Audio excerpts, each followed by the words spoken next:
Welcome to the channel. I just bought the AVA from Thrustmaster. So I've had my Thrustmaster Warthog Stick base since 2016. I've been looking for an upgrade.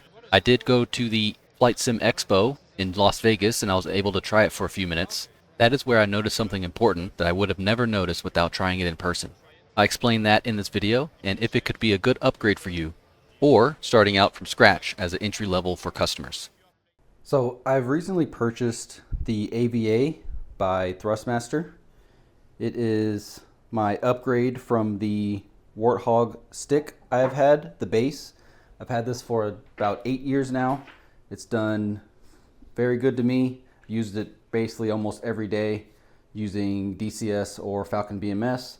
And the only thing I had to do with this is to open this and put some lubricant in there to make it a little bit easier when it comes to the stiction that sometimes people call it, where it gets kind of choppy and you can kind of feel it if you're making small movements. So that's what I upgraded to with the AVA. A lot of people are going to ask, is it worth getting the AVA even if you have the Thrustmaster Warthog? I would say a short answer would be yes.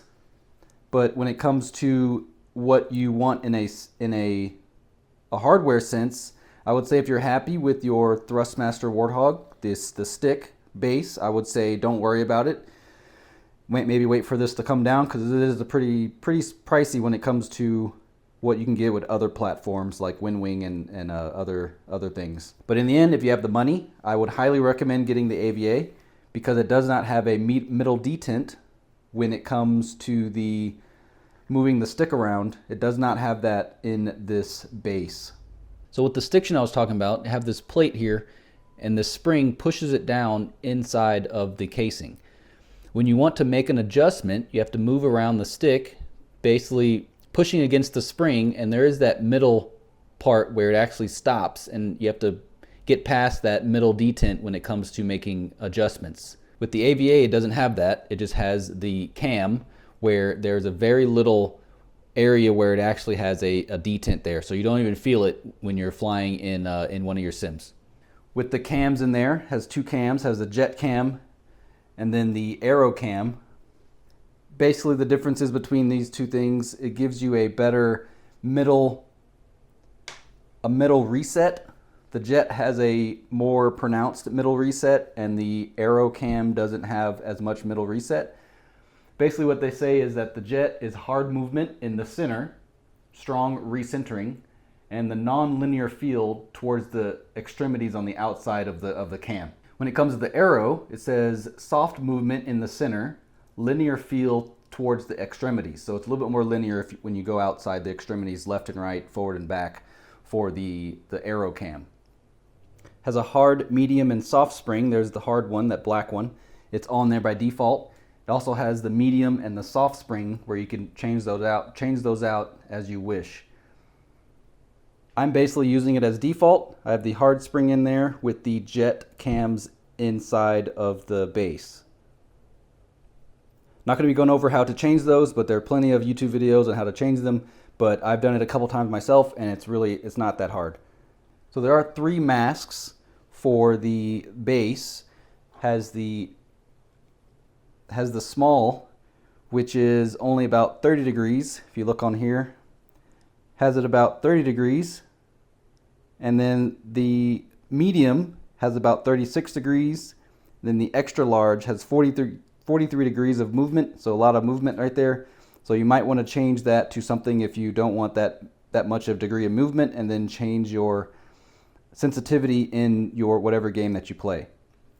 But I'm using default, so I have the extra large mask in there. I've seen that the medium works very well too. I've used that a couple times, but for my game that I use, I don't really want to put any accelerants, so the medium does not go to the full throw of the stick in Falcon BMS. So I do have my Thrustmaster Warthog plate on here. So there is a AVA plate that you can purchase with the AVA base. But I had my Warthog, so I just used the same one from the Warthog, and it works just fine. All you have to do is take off these 4 screws on the back. I use the same screws that I do with my Warthog, and I just put the AVA base on there, and it works just fine. After you change the cams and your springs that you want to change, All you have to do is put your cover right over it, put these 4 screws back into their holes. Once you have your 4 screws in, make sure you put your stick on it correctly. By default, it has this arrow right here that points forward. Also, you can kind of tell where the forward is by the plug-in for the USB-C. Has the USB-C right there, so that's the front of it. So make sure you have your stick in the correct direction so you don't mess up any pins. So we all know how to do this. Put it on there. Make sure it goes on correctly. Don't force it in there. And then you just tighten that, and that's it. When it comes to the feel, it feels very, very smooth. There's no, like I said, no center detent. As you can see right here, there's availability for it to move at all angles, and there's not much movement I need to do. So I do have the hard springs in there, and I have the fine control adjustments about halfway. If you have them all the way at the end, the highest adjustment, I find that a little bit too hard and too stiff. So I basically wound them back about halfway, and it's really good to me, and that's what I play right now on my games. I did talk to people at the Flight Sim Expo, and I was able to try it there. I really enjoyed it, and that's what kind of made me want to buy it. I did ask them about the center detent when it comes to the wobble, so it wobbles a lot to center in the middle. They said in the future they'll come up with more dampeners you can get and put them on there to dampen that center detent, because that's kind of annoying, but it doesn't really affect you when you have your hand on the stick. But sometimes if you let go of it, it'll go back and forth, especially if you don't have this mounted to something sturdy, because you can use this by itself, use the base by itself without a plate. Would not recommend that because of the wobble, and because if you're doing hard maneuvers, your base will not be sturdy enough to be able to take that amount of action. So I'm going to transfer over to the game portion. I'll show you what it's like in the game, and I'll kind of show you and talk about what my feels are when it comes to the controllability of this throttle base. So I'm in BMS in a air-to-air refueling mission, training mission, which is one of the ones you could use to test out a new throttle or a stick. In this case, I'll be testing the stick. Right off the bat, I noticed there's no center detent, which is super nice. Very nice when using it in the sim. I could feel my body trying to fight the change, but I know it's for the better. It is definitely different, I must say. A little bit more. I'm expecting to push the stick a little bit more to get a reaction, but with the lack of a center detent, I don't need to do that. So that's one of the things I need to get used to. But overall, I do like the upgrade. I do enjoy it. As you can see in the video, I have my hand is moving just slightly in the middle, and I could get some good sensitivity on the stick. Everything is default. I have the hard braided springs and the jet curve piece installed, which is what it came with in default, so I'm just leaving that in there. So far it feels pretty nice, feels natural when it comes to moving the jet around. For the sensitivity in BMS, I have the saturation to high, and then the null zone is at none. I looked away there. I was not paying attention. But getting back on the boom is pretty easy.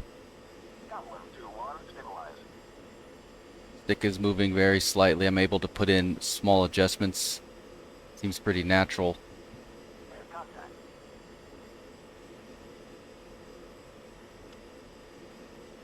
I do like it. I sense it being a little bit higher than my Warthog, but that's not too big of a deal. I've pretty much always gotten used to it. When I first was flying, I kind of noticed it. I did notice myself having to rotate my base a little bit to the right outboard to get a better comfortableness for my hand. Done with that, so I'm going to go over to the side, close the door, Done refueling. Just feels a lot more smoother than my original Warthog. Practice my formation here. So here are my final thoughts about the AVA base from Thrustmaster. Here are some reasons why you should get the base. If you're upgrading from an original Warthog and you're tired of that mechanical Deadzone in the center, also looking for something that doesn't have it, this AVA base is definitely for you. Being that you already have the Thrustmaster stick and not wanting new hardware, the AVA base would be a good option for you. In my opinion, the price is a little steep compared to the competition, but that is the marketing game. Either way, that opinion is different for everyone. Like I said, if you have the money, get it. I used Amazon points to bring down the price. Hopefully I could use it just as long as the Thrustmaster Warthog base did. So here's some reasons why you should not get the AVA base. Also, in my opinion, if you do not have any hardware and starting out with flight sims, I would not recommend getting this base because of the cost, but if you have the money, absolutely go for it. There are other cheaper options which debatably have the same amount of quality, but other people would say it doesn't, but there are definitely cheaper options to get the same amount of usability out of the product that they give you.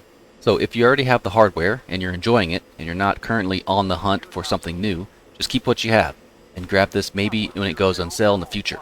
In the end, it's all up to you. Either way, purchasing this AVA base would be a good idea.